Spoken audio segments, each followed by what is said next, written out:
Ele nasceu marcado para matar antes mesmo de ver a luz do dia. Pedro Rodrigues Filho, que mais tarde seria conhecido como Pedrinho Matador, veio ao mundo em Alfenas, Minas Gerais, já com uma deformidade craniana peculiar. Uma anomalia física que, para muitos, simbolizava a futura distorção de sua alma. Essa marca, dizia-se, era o resultado de um chute violento que seu pai desferiu na barriga de sua mãe durante uma briga. Desde o útero, a violência já era sua companheira, moldando o destino que o aguardava. Os primeiros anos de Pedrinho foram um reflexo sombrio de seu nascimento. Cresceu em um lar onde a brutalidade era a linguagem mais comum, testemunhando a violência doméstica que o pai impunha à mãe. Cada grito, cada tapa, cada lágrima da matriarca forjava em Pedrinho um temperamento explosivo e um instinto primordial de autoproteção. Ele aprendeu cedo que a vida era uma batalha constante e que, para sobreviver, era preciso revidar. Aos 13 anos, essa lição se materializou de forma trágica e irreversível. A semente da vingança foi plantada quando seu pai, um homem de pavio curto e mãos pesadas, foi agredido pelo vice-prefeito de Alfenas. Para o jovem Pedrinho, que já nutria um ódio latente pelas injustiças e pela figura paterna que tanto o traumatizara, a agressão ao pai, por mais paradoxal que pareça, foi a gota d'água. Naquele momento, algo se rompeu dentro dele. A criança ferida deu lugar a um executor implacável. Sem hesitar, Pedrinho Rodrigues Filho, ainda um garoto, empunhou uma arma e disparou contra o vice-prefeito, tirando-lhe a vida com um tiro fatal. Aquele ato selou seu destino. Sem futuro em Alfenas, Pedrinho fugiu para a capital paulista, um caldeirão de anonimato e oportunidades para aqueles que viviam à margem da lei. Foi em São Paulo que ele decidiu eternizar sua nova identidade. Em sua pele, tatuou as palavras "Mato por prazer", um selo macabro que não apenas expressava sua natureza emergente, mas também servia como um aviso a todos que o cruzassem. A promessa da besta estava selada em sua pele, visível para o mundo, um testamento de sua transformação. No turbilhão da metrópole, Pedrinho encontrou um resquício de humanidade em Maria Aparecida. Pela primeira vez, o coração do jovem assassino conheceu uma forma de amor e esperança.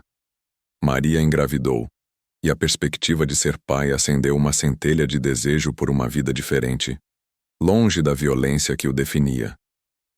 Mas o destino, cruel e irônico, tinha outros planos. Maria foi assassinada brutalmente por traficantes e, com ela, a esperança de Pedrinho de uma vida normal morreu. A dor da perda foi avassaladora, mas não o quebrou. Em vez disso, transformou-se em uma motivação implacável, um combustível para uma vingança sem limites. O assassinato de Maria não foi apenas a perda de um amor, foi a perda da última chance de redenção de Pedrinho. A partir daquele momento, ele não seria mais apenas um garoto vingativo.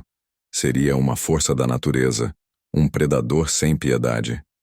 A cada vida tirada, uma nova faceta da anomalia se revelava. A caçada estava apenas começando. A partir daquele momento de dor e desespero, Pedrinho mergulhou de cabeça em uma espiral de violência calculada. A morte de Maria Aparecida não ficaria impune. Ele iniciou uma caçada implacável, rastreando cada um dos envolvidos no brutal assassinato de sua amada. Não havia espaço para piedade em seu coração. Apenas uma sede insaciável por retribuição. Os criminosos que ousaram tirar a vida de Maria foram encontrados e executados com uma frieza assustadora. Cada execução era um ritual macabro, uma forma de Pedrinho purgar sua própria dor e fazer justiça com as próprias mãos. Ele não via vítimas, mas sim alvos. Cada bala disparada era um acerto de contas, um eco sombrio do amor perdido. No auge de sua vingança, uma notícia devastadora chegou aos seus ouvidos, virando seu mundo de cabeça para baixo mais uma vez. Pedrinho descobriu que seu próprio pai havia assassinado sua mãe, a mulher que o havia trazido ao mundo, a esposa que dividia seu lar. O motivo? Ciúmes. Mais uma vez, a violência doméstica que marcara sua infância ressurgia. Mas desta vez, com uma traição ainda mais profunda. Em um movimento quase impensado, Pedrinho foi visitar o pai na prisão. O encontro, que deveria ser um momento de reconciliação, ou, no mínimo, de confronto verbal, transformou-se em mais um capítulo sangrento de sua saga. Lá, nas entranhas do sistema prisional, Pedrinho tomou sua terrível decisão. Com uma fúria contida, desferiu mais de 20 punhaladas em seu próprio pai, selando o destino daquele que, em sua visão, havia cometido o crime mais hediondo de todos. Nem o sangue de seu sangue estava a salvo de sua justiça distorcida. Pedrinho Rodrigues Filho não era um assassino comum. Ele era uma anomalia do sistema, um juiz e carrasco dos que, em sua visão particular de mundo, mereciam a morte. Sua filosofia era simples e brutal. Ele matava os maus. Essa justificativa distorcida se tornou a bússola moral de seus crimes, um código de conduta que o diferenciava de outros criminosos. Ele se sentia atraído por criminosos, por aqueles que viviam à margem da lei, e não hesitava em executá-los tanto dentro quanto fora dos muros da prisão.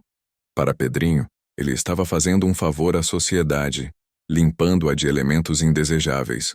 Com cada assassinato, sua fama crescia, espalhando-se como uma praga no submundo do crime e na mídia.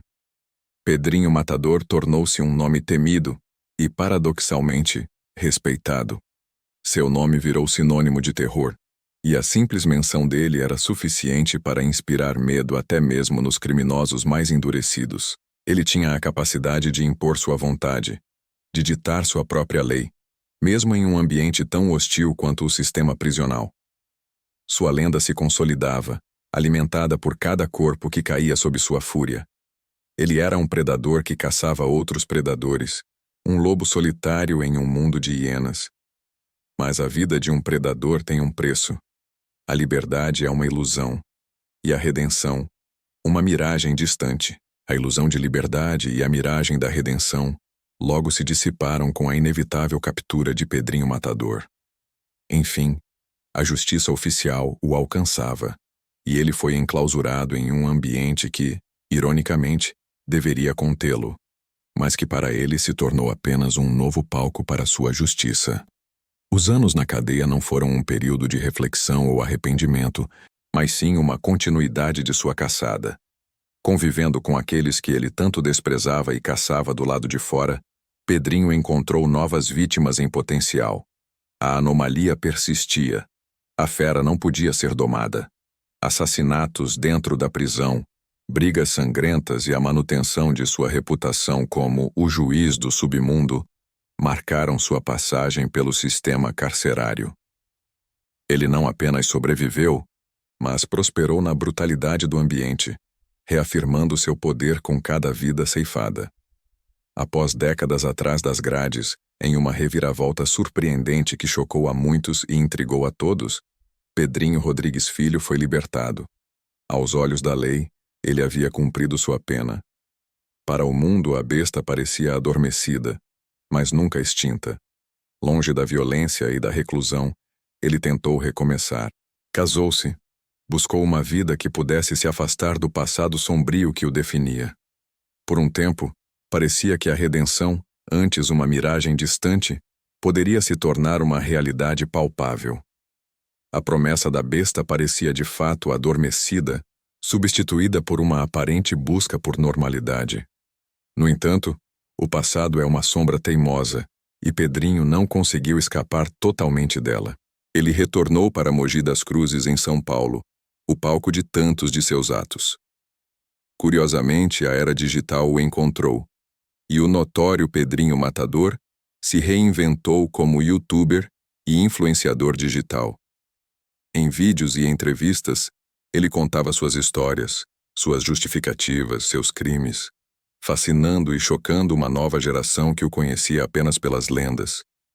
Era uma ironia cruel. O homem que vivia à margem da sociedade, agora exposto e aplaudido em um palco virtual. Mas a vida para Pedrinho tinha um roteiro de vingança ainda não concluído. Em março de 2023, o passado o alcançou de forma brutal e definitiva.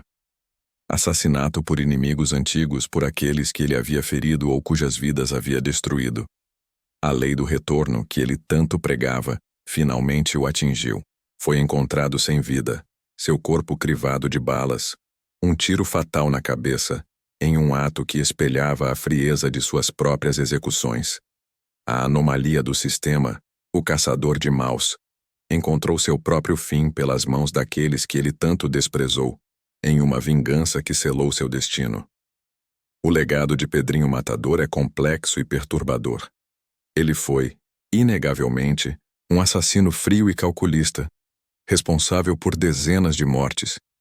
No entanto, sua história também levanta questões incômodas sobre a sociedade e o sistema que o moldaram. Pedrinho era um monstro inato ou o resultado de um ambiente de violência, trauma e falhas institucionais? Ele era um produto de sua criação, um espelho distorcido das injustiças que presenciou e viveu? Pedro Rodrigues Filho, o Pedrinho Matador. Uma história de violência, vingança e uma busca distorcida por justiça. Um homem que, antes mesmo de respirar, já estava marcado para matar, e cujo fim, por mais brutal que tenha sido, pareceu selar um ciclo inevitável de sua própria criação. Sua lenda perdura, um lembrete sombrio da linha tênue entre o justiceiro e o criminoso, entre a vítima e o algoz.